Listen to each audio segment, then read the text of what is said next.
Speaker Kevin McCarthy jumping right into it off the bat, saying there are credible allegations into Biden's conduct, calling it a culture of corruption, and formally saying that an impeachment inquiry will proceed, led by James Comer, the chairman. This will open up resources and investigative tools to look into what he calls allegations of wrongdoing and corruption against the president in connection to his son Hunter Biden's foreign business dealings. Joining me now, Republican strategist Boyd Matheson.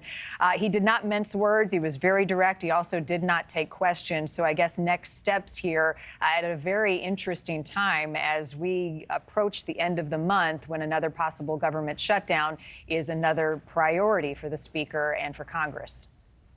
Yeah, this is going to get very complicated for Kevin McCarthy.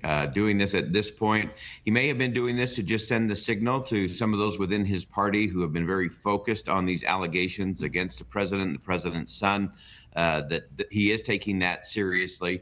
As you mentioned, the pending government shutdown battle, which will have a lot of hype around and ultimately will end up in a continuing resolution. But I think it's important the way that Kevin McCarthy laid this out. Again, this is about an inquiry. This is not formal proceedings, but it does give him the ability to get more details, more information, more evidence put before those committees. And so he was very clear there. I think he was very measured in terms of what he pinned directly to the president versus what he pinned to Hunter Biden. I think that's going to be an important distinction. That's been a challenge even within the Republican Party. Some saying, you know, this has to be about the father and not the son. There has to be direct connection to the president in order for this to really be taken seriously in the House as a formal proceeding. And so I think that's going to be the interesting thing to watch in the coming days. One, does Speaker McCarthy really have the votes to pass this formal inquiry in terms of impeachment, or is this going to create one more internal Republican battle? Clearly, the Democrats are not going to be on board in any way, shape, or form for this. And so, again, it's going to be one more internal battle facing Kevin McCarthy and his leadership of the Republican conference. And the White House has said there is clearly no evidence of wrongdoing. They say that witnesses that have testified before investigators already have come up with nothing, no link between the president and his son's business dealings. So what would you say to people who believe this is political at a very political, polarizing time?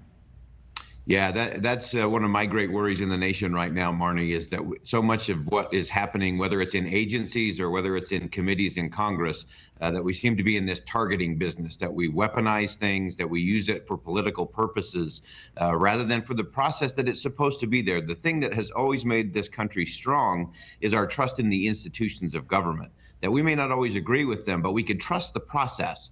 And so I think from an optics standpoint, this is one more challenging state for us in terms of undermining the confidence. Are we really just targeting political opponents? Both Republicans and Democrats have done this over the last 4 years alone in a significant way. And so I think that's a concerning part. And that will be up to Speaker McCarthy and to those on those committees to prove out that this is not about politics. This is not targeting a political opponent, but this is about transparency and getting to the truth.